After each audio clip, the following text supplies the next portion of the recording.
자, 시작해 보겠습니다, 여러분. 반갑습니다. 우리 회계사 전사들만 남았습니다. 그쵸? 한번 해볼 거고요.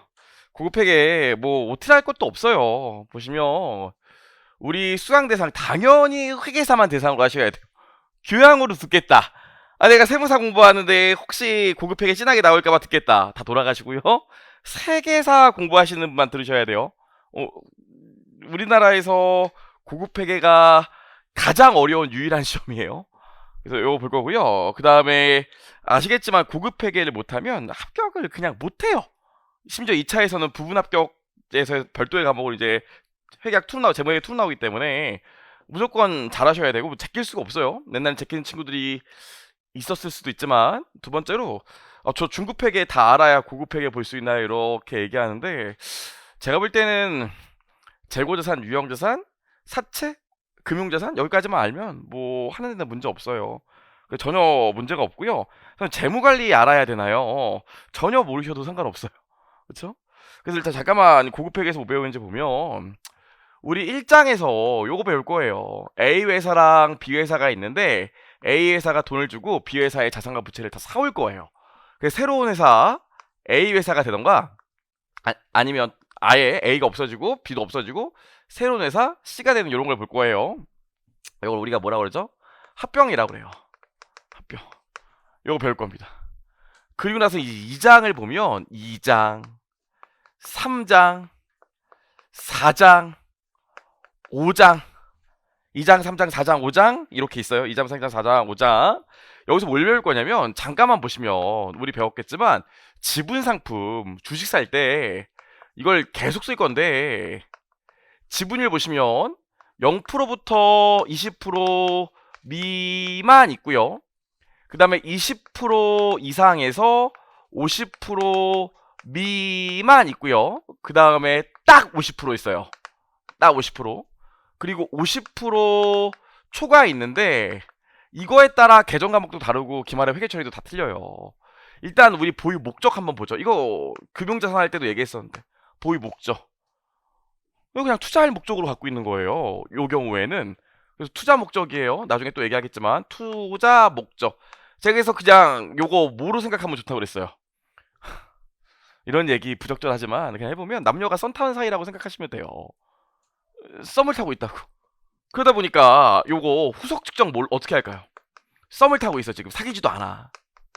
그럼 이제 만나고 소개팅에서 만나고 애프터하고 3푸터하고 막 이러면서 어머 이 사람이 이런 모습도 있네 이런 모습도 있네 매 순간 뭐예요? 공정가치 평가를 하잖아요. 그래서 얘도 매 순간 공정가치 평가를 하죠. 그래서 우리 계정 과목 못 썼어요. FV, PL이나 FV, OCI 썼잖아요. 이건 금융자산에서 중급회계에서 했던 얘기고.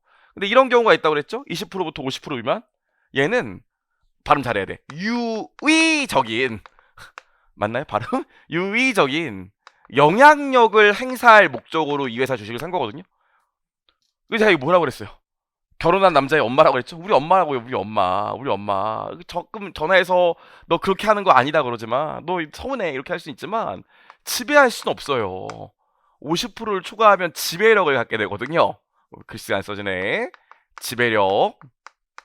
지배력. 이거 우리 와이프라고요. 우리 아내. 그래서 엄마는 유의적인 영향력을 행사해. 그럼 엄마 나 공정가치 평가해 안 해? 우리 엄마 나 공정가치 평가 안 해요. 살이 찌던 안 찌던 머리를 자르던 안 찌던 그냥 한결같이 그 아들인걸요. 대신 제가 엄마한테 가끔 자랑할 때 있거든요. 엄마 나 이번 달에 얼마 벌었어? 엄마 나 주식으로 얼마 벌었어? 그럼 야 그럼 엄마 용돈 좀 보내줘라 그런다고요. 엄마 얼마 좀 줘, 용돈 좀 줘. 그러면 엄마 갖고 싶은 게 생겼어. 그럼 제가 뭐라 그래? 아 엄마 왜 그래 진짜? 그럼 우리 엄마 뭐라고 한다 했어? 너 내가 그럼 자식 키워서 그럼 그 돈도 못 받냐? 내가 너한테 이것도 못 받냐? 그게 지분법이에요.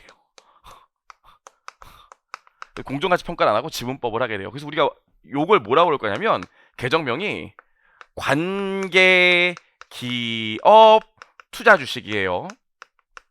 관계 기업 투자 주식. 요걸 2장에서 배울 거예요. 관계 기업 투자 주식 AKA 지분법에 대해서 배울 거예요. 이거를 먼저 가르치고 지분법을 나중에 알려드리는 선생님들도 있는데 지분법을 배우고 나면 뒤에 연결 논리가 똑같기 때문에 지분법을 먼저 할 거예요. 그럼 딱 50%가 있어요. 딱 50%. 딱 50%. 옛날에 그 우리나라 삼성이랑 일본에 있는 소니랑 삼성이 50% 투자하고 소니가 50% 투자해서 합작으로 만든 회사들이 되게 많았다고요. 혼자 들어가긴 좀 불안하고. 그런 걸 뭐라고 그러냐면 공동 지배력을 취득할 목적이라고 해요. 공동 지배력을 취득할 목적. 얘도 뭘 쓰냐면 얘도 지분법을 써요. 그래서 얘는 계정명 뭐 쓸 거냐면 얘는 공동 기업 투자 주식이라고 해요. 요거 2차 시험에 한 번 나왔고 최근에 말 문제도 좀 나왔죠. 공동기업 투자 주식. 이것도 어디서 할 거예요? 이것도 2장에서 할 거예요. 공동기업 투자 주식. 요거 할 거예요. 그럼 3장에서부터 뭐 할 건데요? 3장에서부터는 요 얘기 할 거예요. 지배력을 취득했다고요. 그럼 저희 아내는 저를 공정같이 평가할까요, 안 할까요? 뭐 가끔씩 아침에 일어나면 저를 이렇게 보면서 물끄러미 쳐다보면서 아 왜 쳐다봐? 그러면 그냥 얼마나 못생겼는지 보려고 뭐 이렇게 못생긴 거에 대해서 얘기하지만 뭐 공정가치 평가 전혀 안 해요. 제가 번 거에 몇 프로 자기 거라고 생각하지 않아요. 그냥 다 자기 거라고 생각하니까. 그쵸? 그래서 얘는 뭐 한다고 해서 뒤에서 보겠지만 얘는 A 회사가 B 회사의 주식을 50% 초과해서 취득했기 때문에 실질적으로 A 회사가 B 회사를 지배한다고요. 그래서 법적으로는 좀 이따 보겠지만 너랑 나랑 다른 회사 같지만 내가 너에 대해서 모든 걸 다 의사결정할 수 있기 때문에 두 회사의 재무제표를 합쳐 볼 거예요. 그걸 뭐라 그래요? 연결한다 해요.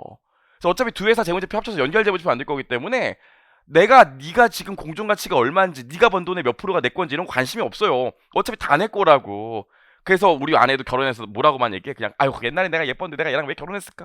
아 내가 옛날에 진짜 얘랑 결혼할 게 아니었는데 이런 얘기만 한다고요. 그래서 낸 돈만 계속 측정해. 원가법 써요 일반적으로.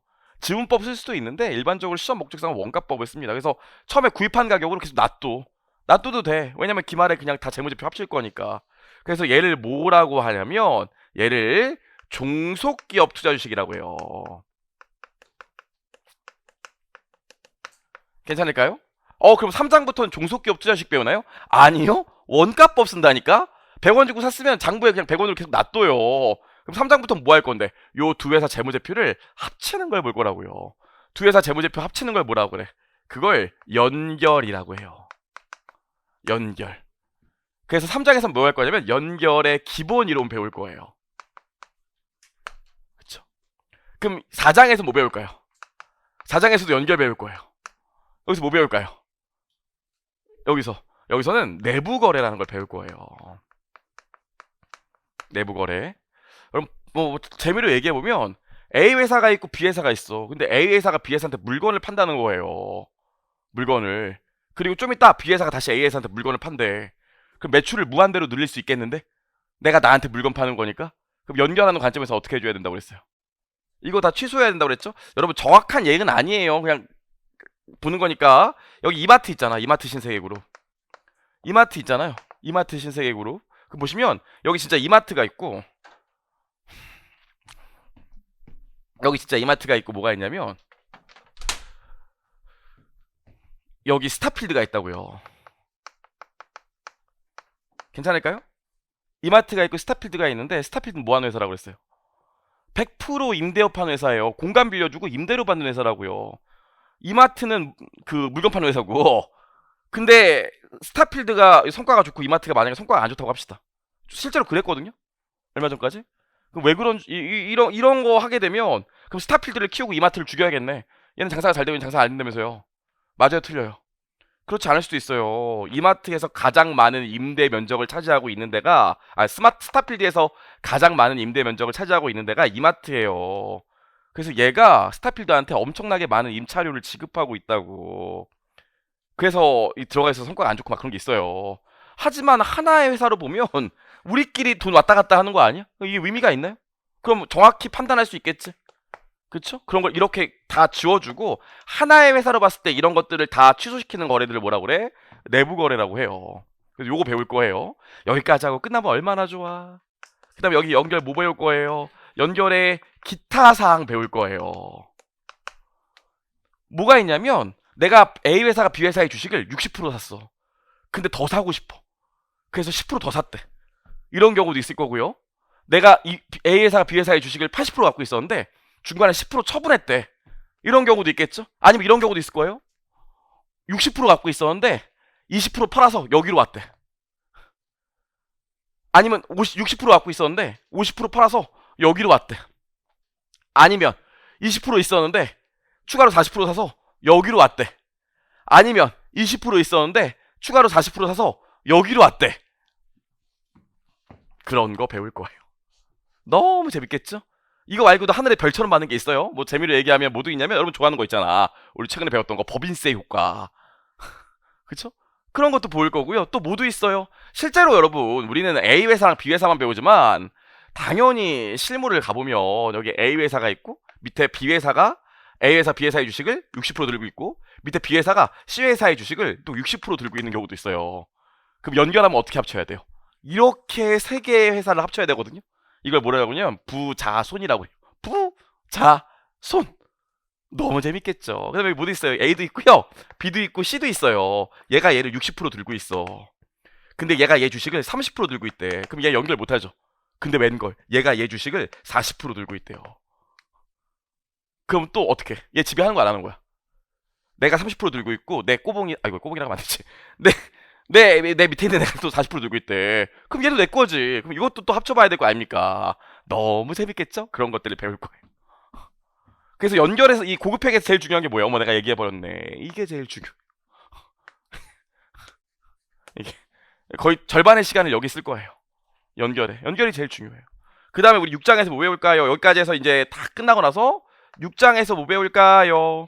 6장에서 외화거래 배울 거예요. 외화거래. 외국에 물건 팔았을 때 달러로 돈 받기로 했을 때, 외국에 물건 사봤을 때 달러로 돈 갚기로 했을 때, 내가 사채를 발행했는데 외화로 발행했을 때 괜찮을까요? 내가 주식을 샀는데 미국 주식을 샀을 때, FVOCI로 분류했을 때 그런 얘기 할 거예요. 그 다음 또 뭐? 내가 외국에 뭐도 있겠어요? 외국에 자회사도 있겠지. 그럼 외국에 있는 자회사 재무제표는 뭘로 돼 있을까요? 미국에 있으니까 달러로 돼 있겠지. 그럼 연결하면 뭐 해줘야 돼? 그 달러를 원화로 바꿔줘야겠지. 너무 재밌겠다. 그래서 외화 표시된 재무제표 어떻게 환산할 건지 그런 거 배울 거예요. 그리고 이제 여기쯤 되면 진짜 이제 그만 보고 싶겠죠. 이제 다 때려치고 싶고 그럴 거예요. 그때 마지막 8장에서 우리가 뭐 배울 거예요? 파생상품 배울 거예요. 우리 이미 재무관리를 배우고 있기 때문에 파생상품 전문가잖아. 선도, 콜옵션, 풋옵션, 선물 뭐 전문가잖아요. 걱정하지 마. 여기서는 선도만 나와. 그쵸? 역시 내가 이럴 줄 알았어. 여기 이럴 줄 알았어. 그러면은 이거 재무관리 안 배웠으면 아직 배울 수 없겠네요. 끌게요. 몰라도 할 수 있어요. 네. 몰라도 할 수 있어요. 이항 모형 블랙숄드 몰라도 할 수 있어요. 그죠? 이렇게 배울 거예요. 이렇게 배울 겁니다. 이렇게. 그래서 보시면 이제 고객회계사 2026년 시험을 보면은 1차에서 50문제 중에서 10문제가 나와요. 30점 몇 점으로. 어려울 것 같아요. 쉬울 것 같아요. 이제 배워보면 알겠지만 10문제 중에서 8개는 전형적인 문제가 나와요. 늘 봤던 문제 또 나오고 봤던 문제 또 나오고 솔직히 말해서 얘는 여기서부터 여기까지가 논리가 똑같아요. 그래서 왁구가 하나로 쭉 이어지기 때문에 웬간하면 왁구에서 왁구의 숫자를 내면 답이 다 착착 나오거든요. 그래서 10문제 중에서 8문제는 맞출 수 있어요. 어느 정도만 공부하면. 2문제는 매년 지엽적인 게 나와요. 2문제 지엽적인 거. 근데 2문제 지엽적인 거 다 얘기할 거지만 2문제보다 8문제를 정확히 맞히는 게 중요해요. 늘 나왔기 때문에 사실 이런 말 그렇지만 고급회계 영어로 뭐예요? 어드밴스드잖아. 그쵸? 하지만 중급회계보다 다 하고 나면 쉬울 거예요. 고급회계 못하겠다고 하는 친구들은 제낀 친구는 당연히 그렇겠지만 공부했는데 고급회계 너무 없다 그런 친구 많지 않아요. 그래서 논리를 쭉 따라오면 되고 그래서 어렵지 않다. 지엽적인 문제가 좀 있지만 2차 시험 같은 경우에 이제 올해부터죠? 올해부터 재무회계 1 중급회계, 재무회계 2 중급회계 2 그래서 100점 50점 나와요. 이렇게 불리한 이유가 뭘까? 시험 문제도 바뀐다고 엄청 고민했었는데 이렇게 바뀌었다고요? 그냥 옛날에는 그 재무회계로 150점 만점으로 봤었는데 이제는 재무회계 1, 재무회계 2로 중급 100점, 고급 50점이래. 아니씨 오늘 똑같잖아. 이렇게 한 이유가 뭐예요? 회계사의 꽃은 뭐? M&A? 아니 뭐 그게 꽃은 아니야. 회계사 하면 그래도 우리 나중에 재무제표 이런 거 할 때 여러분 그 회계사 일하시다가 회계법인 다니시다가 대기업 회계팀 가는 경우도 많아요. 거기 꼭 필수 능력사항이 뭔지 아세요? 연결회계 가능자 이렇게 나오거든요. 자회사 연결결산 가능자 이렇게 나와요. 회계사 하면 뭐? 연결. 이게 굉장히 중요해요. 실제 굉장히 복잡하고. 근데도 이게 사실은 옛날에 2차 때 60점만 넣어주면 되기 때문에 고급 회계 진짜 절반만 공부해도 60점 넘을 수 있다고. 앞에 중급 회계에서 다 맞으면. 그런 것 때문에 분리했어요. 근데 그 아시면 되겠지만 올해부터 분리됐거든요. 올해부터. 우리 이제 2주 있으면 3주 있으면 시험 보잖아. 회계사 여름 말고 회계사 2차 시험 보잖아요. 그래서 보통 시험 제도가 바뀌면 첫 해는 시험 제도가 바뀌면 되게 쉬워. 그래서 우리 2020 모르겠지만 2007년도에 회계사 2차 시험에 처음으로 부분 합격제가 도입됐거든요. 그때도 전 과목 60점 넘는 건 거의 그 불가능한 일이었는데 부분 합격제도로 바뀌면서 2007년도에 시험이 진짜 겁나 쉬웠어요. 전 과목이 기본서에는 예제로 출제됐다고. 진짜로요. 그래서 올해까지는 아마 이게 엄청 쉽게 출제가 될 거예요. 근데 이게 불리한 이유가 있기 때문에 시간도 또 많이 주거든. 그래서 아마 내년부터 보면은 내년부터 이게 고급회계 난이도가 조금씩 올라갈 거. 확 올라갈 수도 있고. 고급회계 열심히 하셔야 되고. 그럼 뭐 시험 어떻게 나오는데요? 10문제 나오면 여기서 다 나와. 그래서 보통 합병에서 2문제, 여기서 2문제, 연결 다 묶어서 3문제 아니면 4문제, 환산해서 1문제, 파상해서 1문제 아니면 2문제. 이렇게 나온다고 생각하시면 되고요. 2차 시험은 1문제, 1문제, 2문제, 1문제, 1문제 이렇게 나오거든요. 다 나온다. 뭐 제끼면 안 된다. 하시면 될 것 같아요.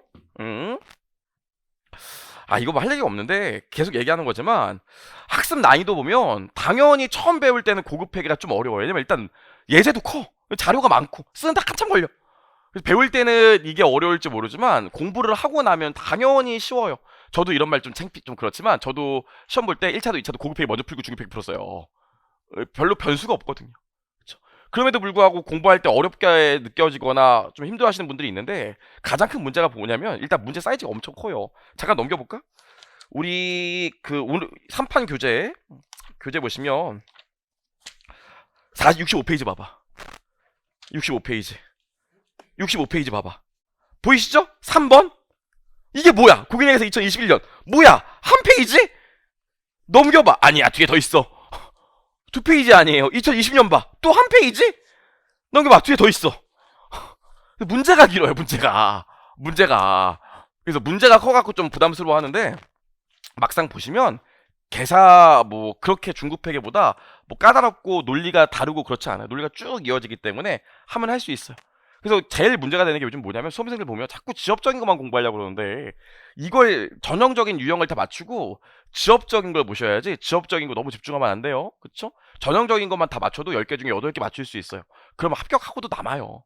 그런 거 걱정하지 마시고 넘겨보시고 올바른 고급회계 학습법이 있는데 고급회계 이제 해보면 여러분 연결 조정 분계라는 걸 이제 여기가 메인이니까 이 연결 조정 분계라는 걸 하거든요. 그럼 연결 조정 분계하면 고급회계는 막 2년치 3년치 물어본다고. 그럼 3년치쯤 되면 연결 조정 분계하면 진짜 여기서부터 저기까지 가야 돼.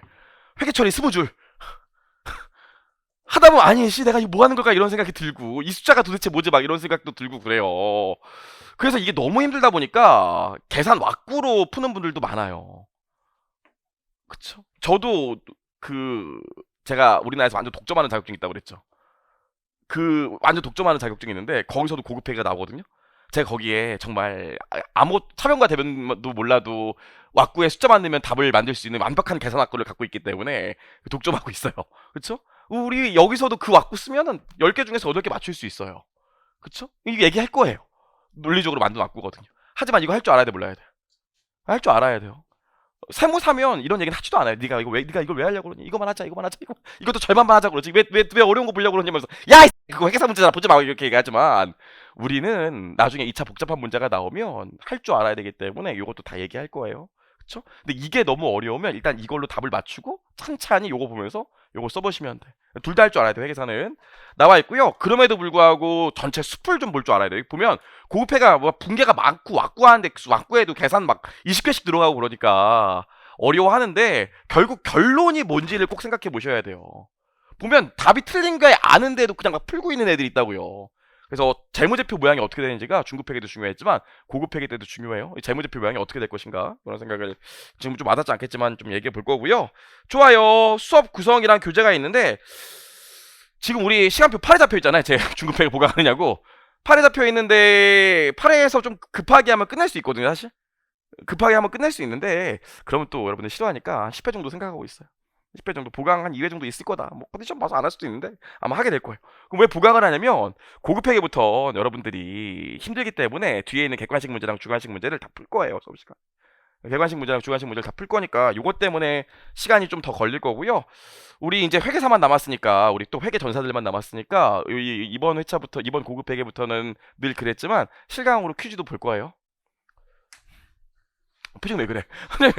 실강으로 퀴즈도 볼 거예요. 그래서 아마 오늘은 당연히 못 볼 거고요. 다음 회차부터 퀴즈 볼 거예요. 그래서 기출문제 이런 거 모아서 좀 볼 거니까 재밌겠죠? 그래서 10회 하는 거지 이런 거 안 하면 뭐 10회 할 이유가 없어요. 이렇게 진행을 할 거고요. 교재는 2판이 아니라 3판이에요. 올해 새로 나온 3판. 그 사업 결합 쪽은 제가 내용을 좀 많이 추가했고 뒤에는 오타만 좀 잡았는데 뭐 2판 쓰시는 분은 쓰셔도 되는데 사업 결합 합병 쪽에서는 조금 내용 다른 게 있을 거예요. 그거 빼고는 뭐 쓰셔도 된다. 나와 있고요. 당부의 말씀 있는데 이게 봐봐 이게 여기서부터 여기까지 뭐 어차피 오해하니까 지각하진 않겠죠. 여기서부터 여기까지 논리가 쭉 이어지거든 진짜로. 그래서 진짜 고급 회계는 1 더하기 1 배워.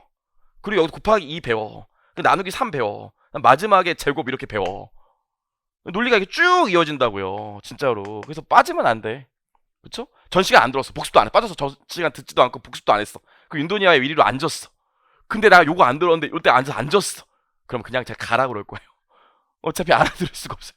논리가 쭉 이어지거든요. 그래서 다른 선생님 책도 마찬가지인데 보통 고급 회계는 사례 연습 1번이 있으면 사례 연습 만약에 한 10번까지 간다고 합시다. 그럼 여기서 조금 추가되고 조금 추가되고 조금 추가되고 조금 추가되기 때문에 결국에 나중에 다 하고 나면 10번만 풀면 다 정리가 돼요. 논리가 이어지니까 공부할 때만 조금 힘들지 다 하고 나면 어렵지 않다. 그러니까 빠지면 안 된다. 그쵸? 일관된 논리기 때문에 지각 결석 이제 뭐 이런 얘기 안 하고 싶은데 일관된 논리기 때문에 빠지면 안 된다. 혹시 빠졌으면 인강을 듣고 다음 시간에 와야지 막무가내로 와서 앉아있으면 어차피 못 알아듣는다. 그런 생각을 좀 하시면 될 것 같습니다. 좋아요. 여기까지 해서 OT 끝났고요. 바로 가죠. 교재. 가보죠. 자, 사업결합의 기초개념부터 한번 달려볼 겁니다. 지고 볼게요.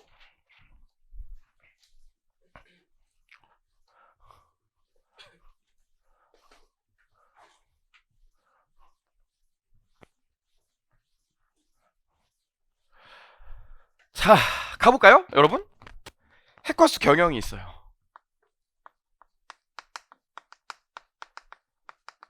이 해커스 경영을 더 성장시키고 싶어요. 해커스 경영을 성장시킬 수 있는 가장 빠른 길은 뭘까요? 학생이 생각할 때. 일단 훈협이 자르고 호성쌤 자르고 뭐 여러 가지가 있겠지만 해커스 경영을 성장시킬 수 있는 가장 빠른 방법이 뭐가 있을까요? 뭐 뭐긴 뭐야 강사 영입하면 되지. 강사 영업이 아니라 강사 영입. 강사 영입하면 되는 거 아니에요? 그래서 뭐 세법 강사랑 웃자고 한 소리예요. 제가 제일 문제죠. 사실 그건 아니긴 한데 세법 강사랑 경제학 강사가 문제래. 그래서 딴 데서 세법 강사 A랑 경제학 강사 B를 사왔대. 아 그러면 라인업이 바뀌었으니까 학원이 더 성장할 수 있겠죠. 그쵸? 그럼 봐봐. A 강사랑 B 강사를 사왔다는 거예요. A 강사 시장에서 능력치를 봐서 공정가치를 계산해봤더니 공정가치가 40원이었대. B 강사 공정가치를 봤더니 능력치랑 이런 거 따져보고 매출량 따져봤더니 공정가치가 40억이었대. 40원이 아니라 40억이 합시다. 40억이었대. 근데 둘을 같이 사기로 했다는 거예요. 근데 이 둘이 엄청 친해. 제 나무 위키 보니까 호성쌤이랑 훈접쌤이랑 친하다고 나오더라고요. 안 친해요. 그거 지워주세요. 말도 안 되는 소리를 하고 있어. 자, 둘이 너무 친하대. 그래서 둘이 같이 이적 안 할 거면 하나 안 갈대. 둘이 같이 가야 된대. 둘이 같이 가는데 큰맘 먹고 현금 100억 줬다는 거예요. 뭐 그럴 수 있겠죠? 그럼 여기 강사 A 오고 강사 B 올 거 아닙니까? 뭐 무형자산이겠지만. 자, 이런 경우에 A랑 B에 얼마씩 기재해야 돼? 이거 지금 어떤 경우예요? 중급회계에서 이미 이거 배웠어요, 우리. 중급회계에서. 이거 지금 어떤 사항이요? 이거 지금 어떤 사항? 이거 지금 자산을 구입한 거야. 자산을 구입하는데 구입할 때 한 번에 몇 개 샀어요? 2개 샀지? 그럼 이거 우리 어디서 배웠어? 유형자산에서 일괄 구입에서 배웠잖아요. 그럼 일괄 구입하면 어떻게 했어? 이렇게. 100원 주고 사왔대. 낸돈 유형자산 일괄 구입해서 이거 어떻게 기재? 공정가치? 원가로 기재하잖아. 제공한 대가의 공정가치. 대신 이거 어떻게 하면 돼? 공정가치 비율로 안분하면 되겠죠? 그러니까 이거 어떻게 하면 돼? 100원 곱하기 40 더하기 40분의 40. 100원 곱하기 40 더하기 40분의 40 이렇게 할 거 아닙니까? 우리 중급회계에서 배웠던 일괄 구입 아니야. 그래서 요거 얼마 다 해서 50, 요거 다 해서 얼마 50 이렇게 회계 처리하겠죠. 그래서 회사를 키워낸 방법으로 첫 번째 뭐가 있다고? 자산을 구입하면 돼. 그렇죠? 또 어떤 방법도 있을까요? 어떤 방법도 있을까? 다른 학원을 사버리면 되는 거 아닐까? 다른 학원을 구입. 다른 학원을 사버리면 되잖아.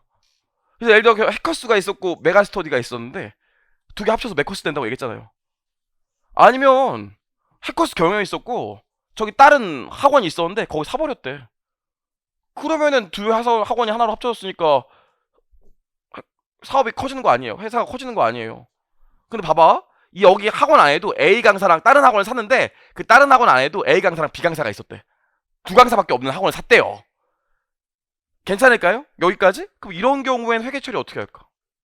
현금 100억 주고 샀는데 이 다른 학원을 샀는데 그 다른 학원에 강사가 2명밖에 없었대. 근데 봤더니 얘 능력치를 매출량 봤더니 공정가치가 40이고 얘도 능력치랑 공정가치랑 봤더니 40이었대. 이 경우에는 회계 처리를 어떻게 할까요? 이게 지금부터 배우게 될 사업결합이에요. 사업결합. 그럼 사업결합에 해당하는 경우엔 여기 얼마를 기재하면 요거의 공정가치로 그냥 기재해. 요거의 공정가치로 기재해. 그럼 지금 다 합해서 80원짜리인데 100원 줬지? 그럼 20원 돈을 더 줬잖아요. 20원 돈을. 이거 뭐야? 저 학원이랑 우리 해커스 경영 합병하면 더 시장 선도적인 지위를 갖게 돼서 학원이 더 잘 될 거라고. 좋은 일이 일어날 것 같다고. 100원대 중급회계에서 좋은 일이 일어날 것 같다고. 희망. 영어로 뭐라고 그랬어요? 굿윌. 영업권. 그래서 이게 자산을 구입하는 경우에는 이렇게 회계 처리가 돼서 영업권이 나오질 않아. 이런 경우에는 영업권이 나오지 않는다고. 하지만 사업결합에 해당하는 경우에는 영업권이 나오게 돼요. 그래서 우리가 첫 번째로 뭘 알아야 되냐면 사업결합의 정의를 좀 볼 거예요. 사업결합의 정의. 사업결합이 뭔지 알아야 이렇게 회계 처리 안 하고 이렇게 회계 처리할 거 아닙니까? 괜찮을까요? 두 번째로 뭐 볼 거예요? 두 번째로 사업결합의 조건 볼 거예요. 어떤 경우에 사업결합이 될 수 있는지. 그렇죠? 오늘은 안 풀 건데 내일 모레 우리 이제 객관식 문제 풀면 객관식 문제 회계사 기출 문제 이게 있다고. 자산 여러 개를 사왔어. 근데 이게 자산 구입일 때랑 사업결합일 때 나눠서 회계 처리해보시오 이렇게 나왔다고요. 그럼 자산 구입이면 이렇게 회계 처리하지만 일괄구입으로 사업결합에 해당하면 이렇게 회계 처리가 되거든요. 그래서 첫 번째로 지금 시작하는 게 사업결합의 정의가 어떻게 되는지, 그 다음에 사업결합의 조건이 어떻게 되는지 이런 얘기가 나오게 돼요. 자, 그래서 일단 교재 보시면 사업결합의 정의부터 볼 건데 타임. 선생님, 사업결합이라니요. 사업결합이 뭐예요? 그냥 가만히 보니까 네가 얘기하는 사업결합 보니까 A회사랑 B회사가 뭐 합쳐지는 것 같은데 대충 A회사가 B회사가 합쳐지는 건 기업결합 아니에요? 회사가 합쳐지는 거니까? 왜 또 사업이라고 그래요? 기업결합 아니에요? 그럼 제가 뭐라고 할 것 같아요? 옛날엔 기업결합이라고 그랬어요. 옛날에 여기 해커스가 있고 여기 만약에 이거 편집되진 않겠지? 메가스토리가 있으면 요 두 회사가 합쳐지는 경우만 있었거든요. 그래서 옛날에는 사업결합이 안 하고 기업결합이라고 했어. 근데 가만히 보면 해커스 안에 뭐가 있냐면 해커스 공무원이 있어요. 해공이라고 쓸게요. 해커스 공무원. 메가스터디 사업부 안에 뭐가 있냐면 여러 가지가 있겠죠. 여기 수능도 있고 수능 사업부도 있고 그 다음에 여기 공무원 사업부도 있고 그 다음에 뭐 다른 사업부도 있겠지. 근데 이런 경우가 있다고요. 메가스터디를 다 합치는 게 아니라 메가스터디의 사업부, 공무원 사업부만 사오는 경우가 있다고. 그래서 이렇게 합쳐지는 경우가 요즘엔 더 일반적이야. 특정 기업을 합치는 게 아니라 특정 기업 내에 있는 사업을 합치는 경우가 요즘엔 더 많다고요. 그래서 요즘엔 기업결합이라고 안 하고 사업결합이라고 해요. 괜찮을까요? 야, 오전에 뭐 했어요, 학생? 경영학이요? 경영학? 아, 이인호 선생님? 이인호 선생님 제가 진짜 좋아요. 저랑 그 베스트입니다. 거의 저랑 그 몸도 비슷하고 거의 트윈스거든요. 저 둘이 생각하는 게 똑같아요. 그 골프 치고 나서 밥 먹으러 가잖아? 밥 먹으러 가면 밥 먹으면서 둘이 메뉴판을 보고 있어요. 그럼 제가 물어보면 혹시 다음 뭐 먹을 건지 생각하시는 거 아니야? 어떻게 알았어요? 그래서 막 그래서 먹으면서 다음 메뉴 생각하고 막 그러거든요. 제가 참 좋아하는 형이에요. 돌아 돌아와서 그 볼게요. 경향은 뭐 그까이 거 근데 뭐 할 거 있나요? 죄송해요. 잠시만.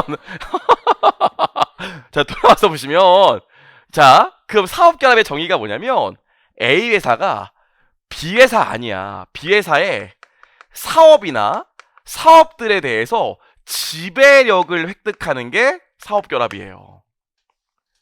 괜찮을까? A 회사가 B 회사 아니야.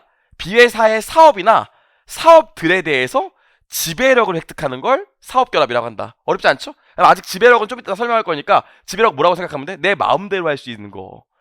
A 회사가 B 회사의 사업에 대해서 내 마음대로 할 수 있으면 사업 결합이라고 합니다. 그래서 이 A 회사를 뭐라고 그래? 지배력을 획득하는 회사를 뭐라고 그러냐면 취득자라고 그래요. 괜찮을까? 그럼 B 회사의 사업은 어떻게 돼? A 회사에 대해서 지배력을 줘버리지. 그래서 B 회사의 사업을 뭐라고 그래? 피취득자라고 해요. 괜찮을까요? 그 정확히 얘기하면 사업 결합은 뭐야? 취득자가 피취득자에 대해서 지배력을 획득하는 걸 사업 결합이라고 합니다. 그럼 내가 너무 궁금해서 물어보는데, 자 봐봐요. 여기 해커스가 있어요. 해커스 공무원이 있어. 근데 여기 해커스가 메가스터디 공무원을 인수하려고 그러는데 지배력을 획득하려고 그러는데 그럼 이 경우에 누가 취득자예요? 해커스 공무원이 취득자가 되겠지? 그럼 피취득자는 뭐야? 자, 1번 메가스터디 공무원, 2번 주 메가스터디, 3번 손땡땡 선생님. 누가 피취득자야? 메가스터디 해커스 공무원이 메가스터디 내에 있는 메가스터디 공무원 사업부에 대해서 지배력을 획득하기로 했대. 그럼 이 경우에 피취득자는 해커스 메가스터디 공무원이에요? 메가스터디예요? 손땡땡 씨예요? 메가스터디? 메가스터디 공무원이지. 내가 B회사 사업에 대해서 지배력을 획득한다고 그랬잖아요. 그래서 얘가 피취득자야. 저 흥분해갖고 메가스터디 주주인 손땡땡님 이러면 안 돼요. 좋아요. 여기까지. 어렵지 않죠? 자, 그래서 다시 줄쳐봅시다. 자, 보시면 사업결합의 정의가 나와 있는데 사업결합 보시면 취득자가 하나 이상의 이거 또 선 누가 이렇게 놨어? 취득자가 하나 이상의 사업에 대해서 지배력을 획득하는 거래나 그 밖의 사건을 사업결합이라고 한다. 그럼 우리 취득자는 뭐가 돼요? 취득자는 피취득자의 지배력을 획득하는 기업. 어렵지 않을 것 같고요. 피취득자는 뭐라고요? 취득자가 사업결합으로 지배력을 획득하는 사업. 그래서 예를 들면 뭐 이 취득자가 뭐가 된다고요? 예를 들면 저 예를 보면 요게 해커스 공무원이 되는 거고 요건 뭐가 되는 거? 피취득자는 메가스터디 우리 공무원 사업부가 되는 거지. 메가스터디의 주주나 메가스터디가 아니에요. 괜찮을까요? 여기까지 봤고요. 그럼 밑에 보시면 다 사업결합으로 본다는 것까지 사업결합의 정의까지 봤는데 그럼 궁금한 게 뭐냐면 그럼 지배력을 획득하면 사업결합이래. 그럼 너무 애매하지 않아? 그럼 다 영업권 가지려고 이렇게 할 수도 있을 것 같은데 그 사업결합이 되려면 조건이 필요해. 사업결합이 되려면 조건이 두 가지가 있어야 돼요. 어떤 경우에만 사업결합으로 보는지 첫 번째로 내가 취득하는 자산, 이전하는 부채에 대해서 이게 사업을 구성해야 돼. 뭔 소리야 이게? 그리고 추가로 뭐가 있어야 되냐면 엔드로 지배력을 획득해야 돼요. 뭔 소리인지 하나도 모르겠죠? 지금 요거는 우리 3장 연결 가서 1시간 동안 얘기할 거거든요. 지금은 사업을 구성한다는 말이 중요해. 다시 한번 얘기하지만 사업결합의 조건을 충족하지 못하면 이렇게 회계 처리하지 못하고 이렇게 한다고. 사업을 구성한다는 말이 뭘까요? 제가 위고비 맞고 있었는데 제가 이번 주까지만 맞고 이제 그만 맞을 거거든요. 자꾸 위고비를 이기려고 해갖고 그만 맞기로 했어. 그리고 위고비 맞으니까 뭐 만사 음식이 맛이 없어요. 그래서 이제 샘플도 다 찍었으니까 이제 그만할까요? 아니, 올해 파는 강의들의 이제 오크트를 다 찍었으니까 잠깐 쉴까 생각 중이에요. 보면은 다시 이제 지금 고깃집도 가고 그래야겠죠. 보면 제가 옛날에 갔던 고깃집 중에 이런 고깃집이 있었어요. 불판이 이렇게 있는데 불판이 이렇게 있어. 불판이. 여기 고기를 군다고 이렇게 고기를 구워요. 근데 옆에 테두리에 이렇게 홈이 파져 있더라고 이렇게. 그래서 뭐 기름바진가 그랬어요. 그랬더니 좀 이따 오더니 계란 넣어드릴게요. 그랬더니 계란을 넣어주더라고 이렇게 여기 계란 이렇게 계란을. 그래서 이거 계란 이거 갖고 쭉 말면 바로 계란말이가 되더라고요. 대박. 너무 좋았어요. 제 동생 친구가 여기서 알바하고 있어갖고 걔 불러갖고 몇 번 리필해 먹고 그랬거든요. 아 형 안 되는데 그래서 야 한 번만 더 봐줘 막 그러고 그랬다고요. 이렇게 불판이 너무 탐나는 거예요. 내가 이 불판을 사고 싶더라고. 그래서 불판을 구입했어. 불판을. 이걸 뭐라고 그래? 장사하는데 필요한 투입물이라고 그래요. 괜찮을까? 그럼 불판으로 나도 이제 뭐 해야 돼? 불판을 가지고 갔어. 집에서 혼자서 거막 으흐흐 하면서. 그러면 자산 구입이 되는 거예요. 이거 갖고 뭘 해야 돼? 들고 다른 동네 가서 이거 해야지. 그래서 내가 장사를 한다고. 그 장사하는 걸 뭐라고 그래? 과정. 어렵지 않죠? 그래서 뭐가 나와야 돼? 장사에서? 돈을 벌어야 될 거 아니야. 돈. 그럼 엄마도 나눠주고 우리 딸도 나눠주고 나머지는 우리 아내 다 주고 그럴 거 아니에요. 이걸 뭐라고 그래? 돈. 산출물이라고 그래. 그럼 사업을 구성한다는 게 뭐냐면 요거 세 개가 다 나와야 된다고. 그럼 아주 간단하게 얘기해서 뭐예요? 내가 A 회사가 B 회사에 사업을 갖고 와서 장사를 하고 있어요. 나도 똑같이. 그래야 사업으로 구성된다는 거고, 그냥 단순히 내가 A 회사 B 회사의 자산을 사와서 그냥 갖고 있대. 아무것도 안 하고 있대. 그럼 사업을 구성하는 게 아니에요. 이해할 수 있겠어? 갖고 와서 장사를 하고 있어야 돼. 괜찮을까요? 무슨 말인지? 저희 딸들 탕후루 좋아하거든요. 저희 딸들이 전담해서 루틴이 있어요. 그래서 아내가 가끔씩 자부 떠나거든. 자부 모르죠? 자부? 나중에 유부녀들 자부 떠난다 이런 얘기 많이 하거든요. 자유부인? 애 없이 아줌마들끼리 나가서 노는 거. 오늘 자부하는 날이야 뭐 이런 얘기예요. 가끔씩 자부 떠나시면 제가 또 밤에 일찍 들어가서 애들 보거든요. 그럼 저희 루틴이 있어요. 밥을 안 해놓고 가기 때문에 하남 돼지집에서 삼겹살 시켜 먹고 다 먹고 나면 이제 마무리로 저희 탕후루 시켜 먹고 그랬거든요. 근데 요즘 탕후루 가게 다 망했잖아요. 저희 딸이 탕후루 좋아해가지고 제가 그래갖고 저희 동네 왕가 탕후루 있었는데 거기 사장님 좀 알았거든요. 사장님 간두신다 그래갖고 저희 그 탕후루 기계 좀 제가 사가면 안 되냐고 그랬어요. 저희 애들 좋아하는데 기계 어차피 초반에 거면 제가 살까겠다고요. 기계만 샀대. 그럼 사업을 구성하는 거 아니야? 아니야. 기계 사갖고 그 옆에서 도니스 탕후루 해가 인도스 탕후루 해가 내가 팔고 있어야 돼. 괜찮을까요? 그래야 사업을 구성하는 거예요. 어렵지 않지? 그래서 읽어보시면 신기하게도 이게 근데 말문제로 시험에 나왔답니다.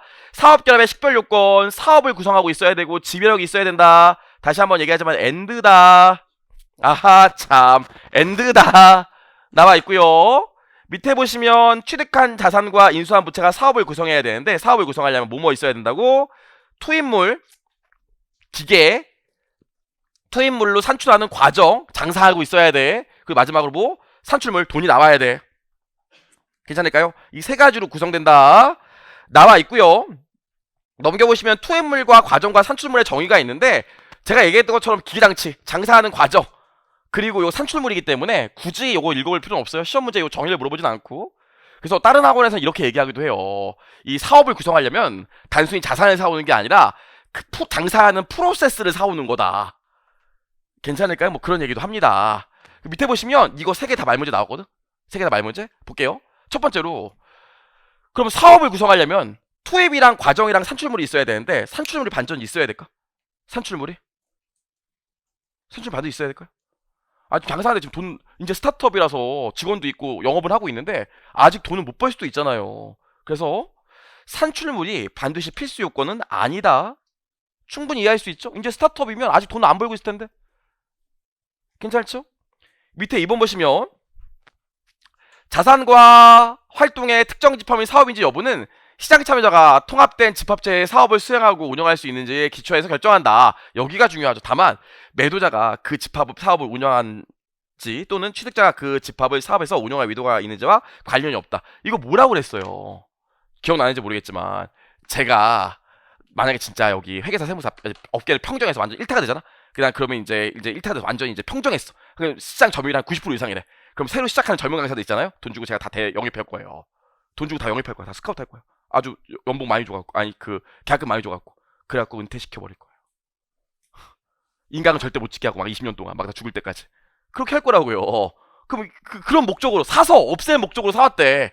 그런 거 고려해 안 해? 안 해. 객관적으로 이렇게 갖고 와서 장사를 할 수 있으면 그러면은 사업을 구성하는 걸로 보지. 사오는 취득자가 사와서 안 쓸 거래. 그래도 사업 결합이 될 수 있어요. 이해할 수 있을까 무슨 말인지 나와 있고, 객관적으로 장사를 할 수 있는 상태면은 되는 거지. 취득자가 나 사와서 안 쓸 건데 그래도 사업 결합으로 본다고. 여기 나와 있고요. 밑에 여러분 무부채 기업도 있잖아. 부채가 반드시 필요한 것은 아니다. 자산을 이전해 오고 자산을 취득하고 부채를 이전해 올 때 부채가 없는 기업도 있잖아. 그래서 부채가 반드시 필수로 있어야 되는 건 아니다. 아무것도 아닌 것 같은데 회계사 시험에 말 문제로 꽤 많이 나와요. 이쪽 파트들이 기억하셔야 돼. 괜찮을까요? 그래서 밑에 보시면 제가 했던 얘기가 나와 있어요. 사업을 구성하지 않는 자산이나 집단을 취득하는 경우에는 식별 가능한 자산과 인수한 부채를 각각 개별적으로 식별한다. 그래서 영업권이 발생하지 않는다. 그래서 사업결합에 해당한다면 뭐가 나올 수 있어요? 영업권이 나오지만 사업결합에 해당하지 않으면 자산 취득이 되기 때문에 영업권은 발생하지 않는다. 괜찮을까요? 아무것도 아닌 것 같지만 시험에 한번 나왔습니다. 계산 문제로. 뒤에서 객관식 문제 볼 거예요. 자, 여기까지 보시면 될 것 같고요. 밑에 얘는 그냥 한번 읽어보세요. 나와 있고, 지배력을 획득하는 거 나와 있는데, 지배력을 획득하는 거 조건 나와 있지만 요거는 3장 가면 요거만 제가 1시간 동안 얘기할 거예요. 그래서 지금 여기다 뭐라고 쓰냐면 3장 연결 가서 3장 연결 가서 라고 써놓으시고요. 요 문구가 정말로 그대로 나와 있어요. 정말로. 그래서 지금은 뭐 얘기 안 하고 싶은데 일단 살짝만 보면 지배력을 획득하려면 세 가지가 있어야 돼요. 세 가지가. 일단 변동 이익에 관여할 수 있어야 돼. 부적절한 얘기 알고 있어요. 그냥 해볼게요, 여러분. 제가 나이가 44살이에요. 근데 이런 단어 쓰는 것부터가 저도 사실 좀 그래요. 썸녀가 있어요. 여기 결혼하고 나서 엄마가 있어요. 우리 아내가 있어요. 그쵸? 제가 지금 주식 투자한 거 있다고 그랬잖아요. 와, 어제 또 17% 올랐잖니. 어제. 그쵸? 어제 모두가 밤에 해피하게 잤어요. 저도 호석이 형도 훈협쌤도 모두가 해피하게 잤어요. 근데 저희 맨날 그럼 뭐라고 하자? 제가 아침에 일어나면 자기야 봤어? 계좌 인증 봤어? 어제 또 몇천 벌었다 막 이런다고요. 그럼 아내가 지금 빨리 팔라고. 자, 큰일 나겠네. 이만큼 올랐으면 됐어. 팔아 그래요. 무슨 소리야? 3배는 간다 막 이런다고요. 그럼 아내가 빨리 팔아 그런다고요. 제가 지금 팔게 되면 벌어들인 이익 있지? 그럼 좀 더 존버하다가 팔았을 때 벌어들인 이익 있지? 근데 썸녀 어때? 오빠 연애하는 사이에 오빠 그러지 말고 팔아. 오빠 나 사랑한다. 이제 그만 팔아. 관여할 수 있겠지. 그쵸?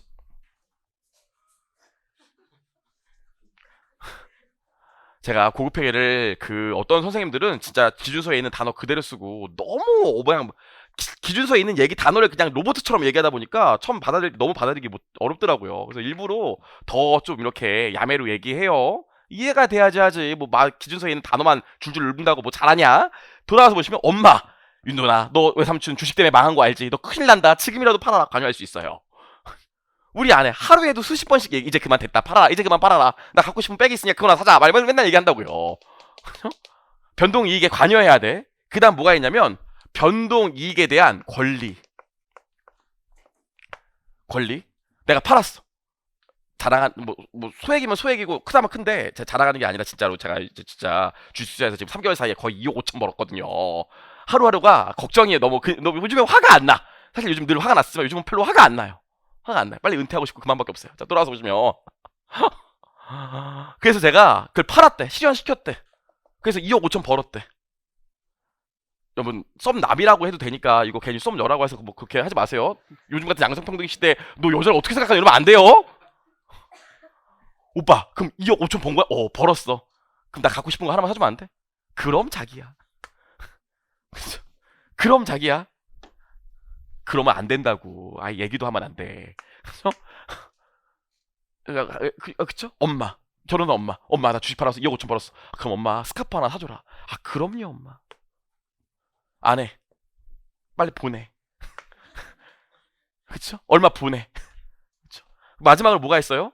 변동 이익을 너 2억 5천 벌었으면 나 원래 생활비 뭐 한 달에 1,000만 원씩을 썼었는데 이번 달에 시원하게 1억 쏴줘.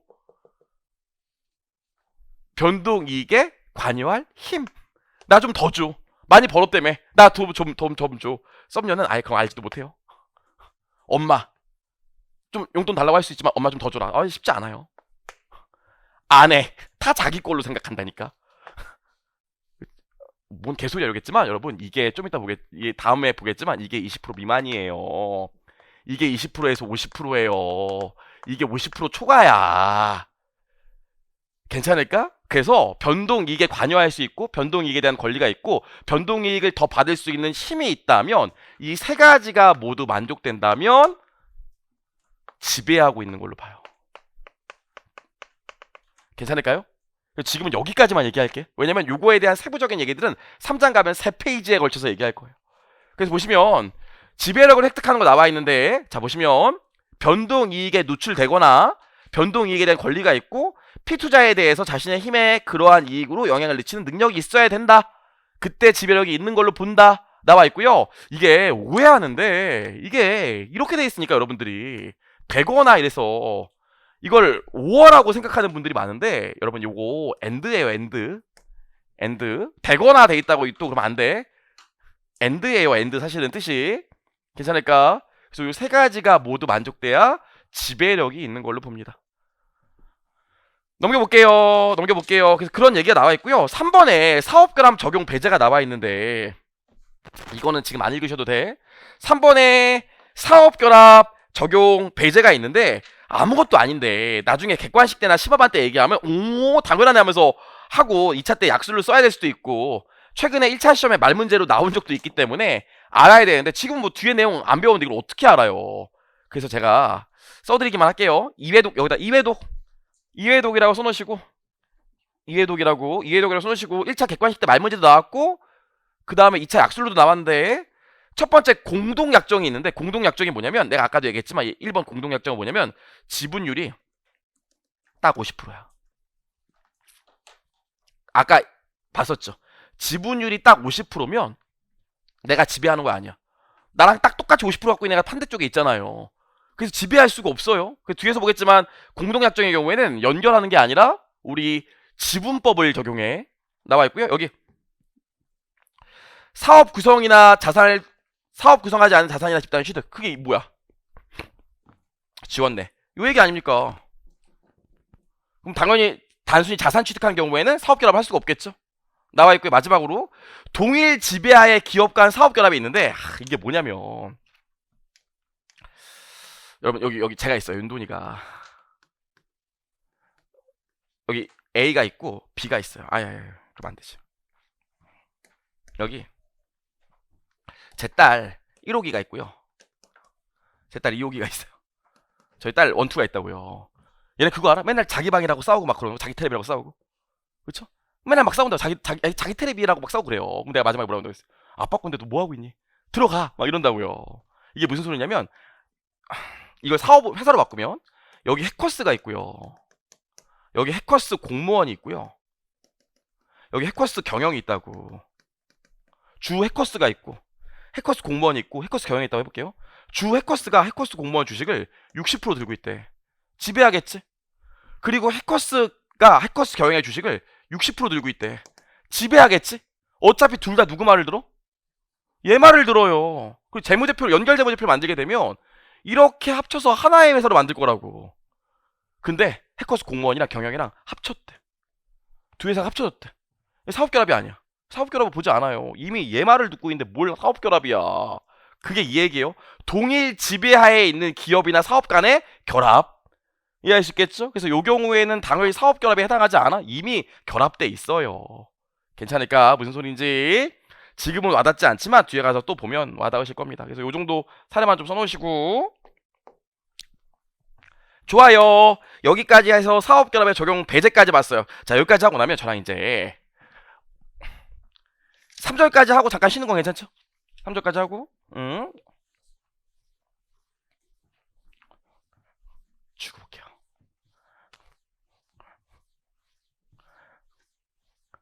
자, 그럼 우리가 이제 사업결합의 유형을 좀 볼 거예요. 사업결합의 유형.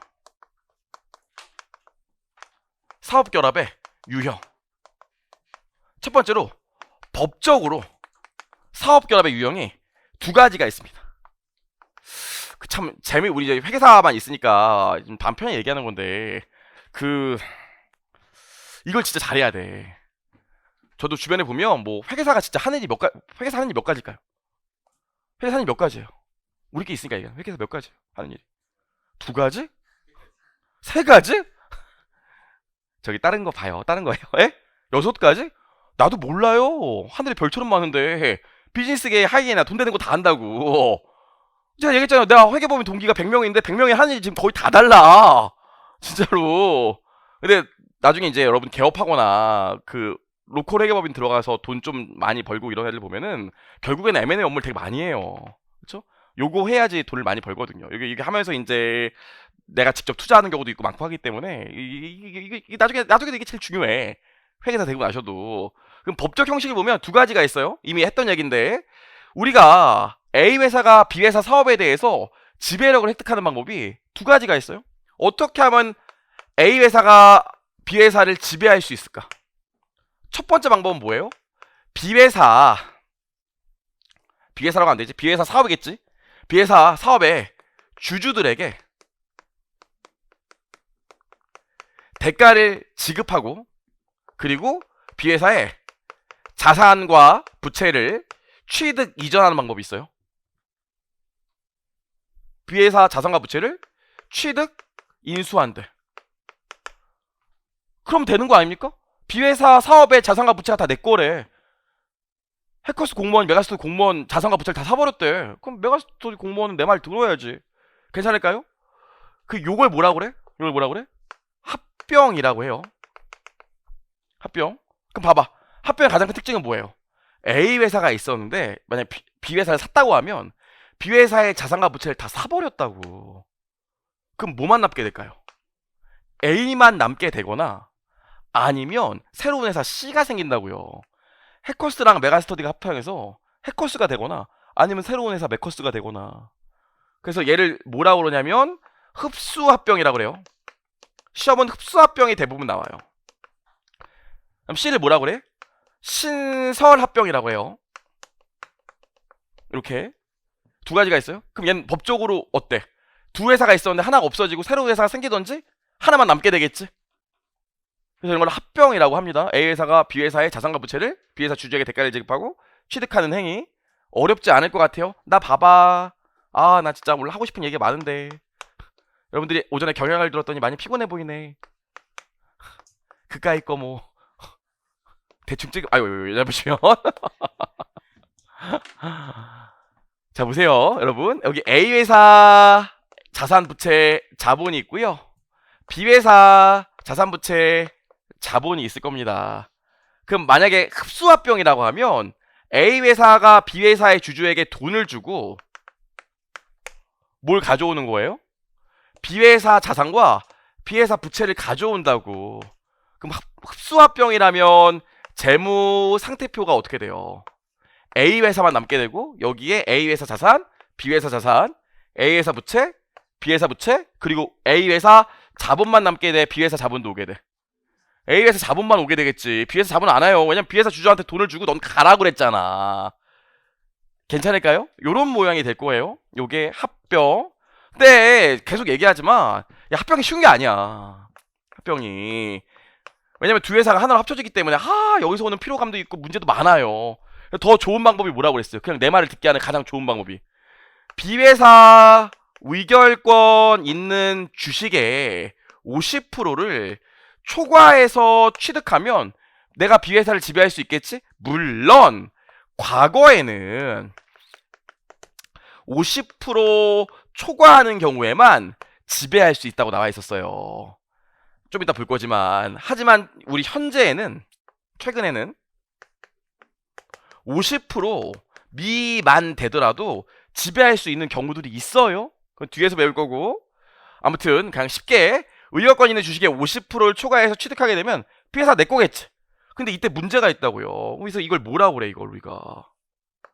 이걸 단순히 주식 인수라고 하거든요.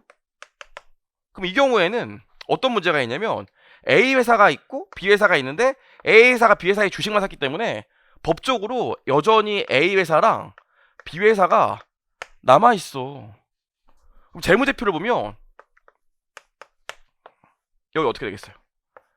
A 회사는 A 회사 있고 A 회사 있고 A 회사 있어. 아, 이거 또 쓰고 있지? 아 진짜 B 회사 B 회사 B 회사 B 회사 있었지? 근데 얘는 뭐만 한다고? 자산부채를 사는 게 아니라 주식만 산다고요. 어차피 주식만 사도 내 말 들어야 돼. 현금 여기 뭐야 50% 초과해서 주식 산 거 아까 계정명이 뭐라고 그랬어요? 종속기업 투자 주식이라고 했어요. 종속기업 투자 주식 50% 초과하는 주식을 종속기업 투자 주식이라고 그래. 여기 쓸게요. 그냥 총투 이렇게 되겠죠. 그럼 봐봐, 이렇게 하면 어떤 문제가 있어? 재무제표를 보면 A 회사가 그대로 남아있기 때문에 A 회사 자산, A 회사 부채, A 회사 자본 있고 여기 뭐 있어요? 종속기업 투자 주식으로 주식만 딱 떠있겠지? B 회사 없어졌어, 남아있어. 저 여기 있어용 되기 때문에 B 회사가 B 회사 자산, B 회사 부채, B 회사 자본 이렇게 나올 거라고요. 이게 주식인수야. 이거 합병이고.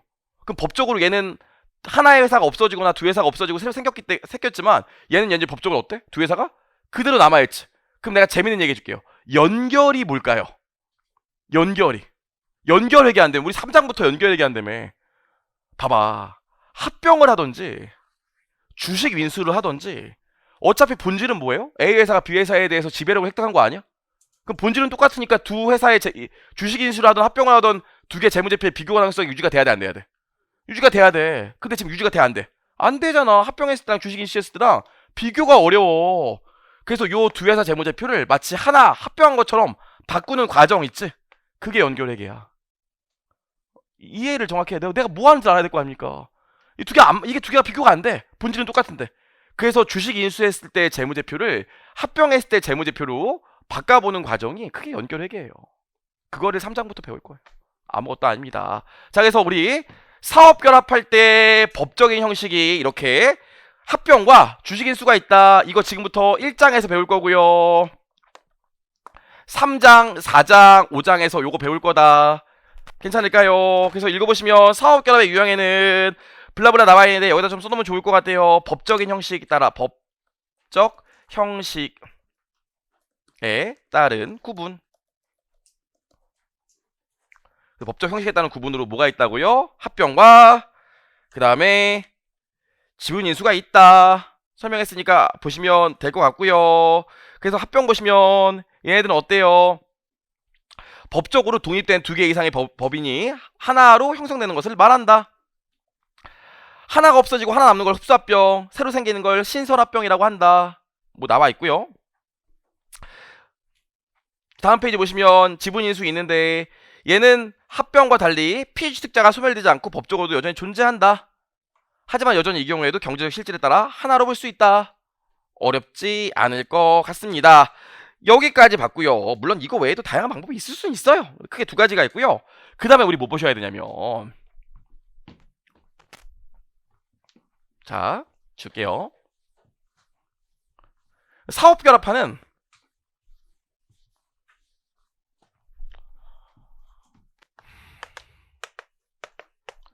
우리 회계처리 방법이 있어요. 사업결합하는 회계처리의 방법이 두 가지가 있어요. 두 가지가. 여러분, 내가 너무 궁금해서 물어보는 건데, 학생이 생각할 때 결혼은 뭔 것 같아요? 결혼 당연히 아직 안 하셨잖아요. 본인이 아직 결혼 안 했지만 결혼이라는 건 뭔 것 같아요? 결혼의 참된 의미 뭘까요? 평생 친구? 평생 친구? 그럴 수 있죠. 학생이 생각하는 결혼의 의미가 뭘까요? 뭐 여러 가지 의미가 있겠지만 같이 같이 살아가는 거. 내가 언제 지금 노래 가사 쓰라고 그랬어요? 어? 왜 같이 밥을 먹는 거라고 그러지? 그대를 만나서 하면서 너 어? 맞죠, 맞죠, 다 맞죠. 제가 볼 때 결혼의 의미는 원과 원이 만나서 원 플러스 원이 만나서 이게 3이 되는 행위가 아닌가 싶어요. 아, 그렇죠. 애를 낳으니까. 그게 아니라 서로의 부족함을 채워서 3이 되는 행위가 아닌가 싶습니다. 진짜로. 이게 보면 제가 성격이 엄청 급하거든요. 되게 약간 불 같아요. 막 엄청 급하고 그래서 감정 기복도 엄청 심해요. 보면 느껴지지 않아요? 이제 감정 기복도 엄청 심하고 그러거든요. 근데 저희 아내가 진짜 약간 바위 같은 여자예요. 그 감정 기복도 별로 없고 화도 잘 안 내고 그래요. 그래서 이렇게 같이 살다 보면서 좀 많이 생활이 안정적으로 이렇게 사는 게 좀 안정적인 게 된 것 같아요. 그 잠깨라고 얘기하는 건데 제가 이게 해커스 오기 전에 그 전에 있던 학원이 너무 이게 에어컨이 안 나와갖고 학원이 너무 장사가 안 돼갖고 그 강사료를 거의 한 몇 달치를 못 받, 한 몇 년, 1년치를 못 받은 거예요. 다 수업 얘기해요. 근데 제가 1년치를 못 받았는데 그래서 제가 그때 해커스 오기 전에 한 달에 100만 원도 못 벌 때였거든. 근데 장모님이 저희 집에서 애를 이렇게 봐주시고 계시잖아요. 그래서 원래 한 달에 얼마씩 드리기로 했는데 제가 돈이 없어서 돈을 못 드린 거예요. 근데 이제 마지막에 이제 큰 과정이 하나 끝나서 요거 끝나면 한 500만 원 받기로 돼 있었어요. 근데 요거 그 학원에서 끝내 안 줬거든요. 줘야 되는데. 그래서 뭐 장모님한테 뭐 이렇게 면목이 없더라고요. 그리고 제가 뭐 몇 가지 실수도 하고 그랬어요. 그리고 이제 원래 오키나와 여행을 돈 없는 상황에서 또 오키나와 여행을 위해서 오키나와 여행을 딱 갔어요. 아무튼 이런 상황인데 아무튼 상황이 엉망이었대요. 그냥 보통 여자분 같으면 보통 여자분 남자분 중에 보통 배우자 같으면 사실 오키나와 가서 이게 눈에 안 들어올 상황이거든요. 여행이고 나발이고 바다가 들어올 상황이 아니라 지금 뭐 그럴 상황이라서 제가 그 바다를 보면서 아내한테 그랬다고요. 제가 아무래도 이제 강사 그만해야 될 것 같아. 다시 나는 회계법인에 들어갈 테니까 자기도 헛된 꿈을 버리고 은행에 매진하도록 해. 막 이렇게 얘기했거든요. 뭐 그랬었는데 진짜 제가 너무 감동했던 게 진짜 제가 몇 가지 잘못 막 하고 그랬었는데 아내가 그래 알았어 그냥 고생했어 이렇게 얘기하고 한 번이라도 저에 대해서 뭐 원망하거나 비난하거나 그런 얘기를 아예 한 번도 안 하더라고요. 되게 가슴에 남는 순간이었거든요. 그래서 제가 지금 잘해주죠. 뭐 그때 그냥 한줄 뭐 잘 되겠지 나는 뭐 믿어 자기를 뭐 이렇게 해서 그 이후부터 이제 해커스 오면서 일이 잘 풀렸어요.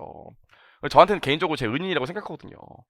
정말로 원 플러스 원이 쓰가 3이 되는 행인 것 같아요. 그렇죠? 우리 결혼해서 시너지가 났다고. 맞아요. 이런 개소리 하려고 한 거예요. 시너지가 난다고. 시너지 다른 말로 뭐 하는지 알아요? 두 회사가 합쳐지면 뭔가 경제적으로 실질이 있다고. 경제적 실질이 뭐라고 그랬어요? 이 기업의 현금 흐름의 변동을 가져오는 걸 경제적 실질이라고 그랬죠? 두 회사가 합쳐지면 현금 흐름의 변동을 가져온다고. 시너지 효과가 난다고. 그럼 이런 경우에는 어떻게 해야 되는 줄 알아? 이렇게 하는 경우, 이렇게 시너지 효과가 나는 경우에는 사업 병합하는 과정에서 B회사의 자산과 부채를 공정가치 평가해요. 시너지가 난다며. 너랑 나랑 합쳐지면 좋은 일이 일어날 것 같아. 그럼 합쳐지기 전에 네가 뭐 때문에 합쳐지면 좋아질지를 너를 한번 평가해봐야 될 거 아닙니까? 그래서 사업 경합하는 과정에서 경제적 실질이 정말 있대. 그래서 B회사의 자산과 부채를 공정가치 평가할 거래. 그걸 뭐라 그래? 취득법이라고 해요. 그럼 다시 합병만 놓고 본다면 자면 안 돼. 아이고 정말. 나 보시면 B회사에 합병한다고 하면 자산 가져오고 B회사에 부채 가져오고 그러면서 이전 대가로 현금이 나가겠지. 이 경우에 취득법을 쓰게 되면 B회사의 재무제표에 잡혀있는 장부 금액으로 자산과 부채를 기재하는 게 아니라 사업 결합하는 과정에서 B회사의 자산을 공정가치로 B회사의 부채를 공정가치로 한번 평가하고 가져온다고요. 왜냐하면 경제적 실질이 있기 때문에 합병하기 전에 뭔가 자산과 부채를 다 측정해줘야 돼. 그걸 뭐라 그래? 취득법이라고 해요. 괜찮을까요? 여러분 결혼지옥 보시나요? 결혼지옥? 전 안 봐요. 그걸 왜 보는지 모르겠어요. 보고 있으면 마음 불편하고 막. 그 막 금쪽이 이런 거 보고 그러면 마음이 불편해요. 근데 호성이 형 결혼 중 엄청 좋아한다고 하더라고요. 어? 아, 그래서 그걸 왜 볼까 싶은데 그 뭐 다 문제가 있겠죠. 그 당연히 텔레비에 각색된 게 있겠죠. 근데 결혼 지옥에 나와서 이렇게 문제가 많은 가정들을 보면은 보고 있으면 시너지 효과가 안 난다는 생각이 들죠. 그쵸? 경제적 실질이 없는 게 보여 지금. 그쵸? 막 후회하고 그런 다방들 나오잖아요. 이게 사업 결합해봤자 경제적 실질이 없을 것 같대. 너랑 나랑 합병한다고 뭐 달라지니? 지금 더 시작이지? 그런 경우에는 비회사 자산과 부채도 공정가치 평가하겠니? 그냥 장부 금액으로 끌고 오겠니? 장부 금액으로 끌고 와야지. 너랑 나랑 합쳐진다고 달라지는 게 없는데 우리 교환할 때도 어떻게 했어요? 상업적 실질이 있으면 제공한 자산의 공정가치로 하고 그랬던 거 기억나시죠? 상업적 실질이 없으면 당연히 장부 금액으로 끌고 온다며. 똑같은 얘기예요. 그래서 이걸 뭐라고 그러냐면 지분통합법이라고 해요. 아이고, 너랑 나랑 합쳐봤자 뭐 달라지는 게 있겠니? 그 지분통합법으로 사업 결합하게 되면 합병 시에 회계 처리가 어떻게 돼? 비회사의 자산, 비회사의 부채가 들어오고 현금 이렇게 나가게 되는데 어떤 금액이 들어와? 비회사의 재무제표에 있었던 장부 금액이 들어올 거라고요. 그래서 사업 결합하는 과정에서 회계 처리하는 방법이 취득법이 있고 지분통합법이 있어요. 요 모양이 중요한 게 아니라 사업 결합하는 과정에서 비회사 사업의 자산과 부채를 공정가치를 평가할 건지 장부 금액으로 평가할 건지. 그럼 우리 IFRS는 공정가치를 평가할까요? 장부 금액을 평가할까요? 다른 말로 지분통합법을 쓸까요? 취득법을 쓸까요? 당연히 IFRS는 취득법이에요. 두 회사가 합쳐지는데 경제적 실질이 없을 수 있나? 이거 지분통합법을 쓰지 않고 취득법을 써요. 그래서 지금부터 배울 1, 2, 3, 4, 5장까지 다 취득법을 적용하기 때문에 비회사의 자산과 부채를 다 공정가치로 평가할 겁니다. 괜찮을까요? 교재 보시면 밑에 지분통합법이랑 취득법이 나와 있는데 취득법은 경제적 실질이 합병 과정에서 경제적 실질이 발생하지 않는 걸로 봐. 아이고. 발생하지 않는 걸로 봐. 하지만 우리 뭐라고요? 취득법은 사업 결합하는 과정에서 경제적 실질이 발생하는 걸로 봐요. 요 차이가 있습니다. 그래서 지분통합법을 쓰면 취득한 자산과 부채를 장부 금액으로 측정해. 하지만 취득법을 쓰게 되면 자산과 부채를 뭘로 측정해? 공정가치로 측정하게 돼. 괜찮을까요? 근데 밑에 보면 뭐라고 나와있어요? IFRS는 취득법 적용한다. 그래서 앞으로 우리 다 뭐 할 거다? 사업 결합하는 과정에서 자산과 부채를 공정가치 평가할 거다. 괜찮죠? 여기까지 2판은 없어요. 여기까진 봤고요. 그럼 우리 잠깐 쉬었다 와서 뭐 해야겠어요? 취득법의 회계 처리 과정을 봐야겠죠? 잠깐 쉬었다 와서 사업 결합 중에서도 합병에 취득법 적용하는 회계 처리 순서를 쭉 보도록 하겠습니다. 쉬었다 올게요.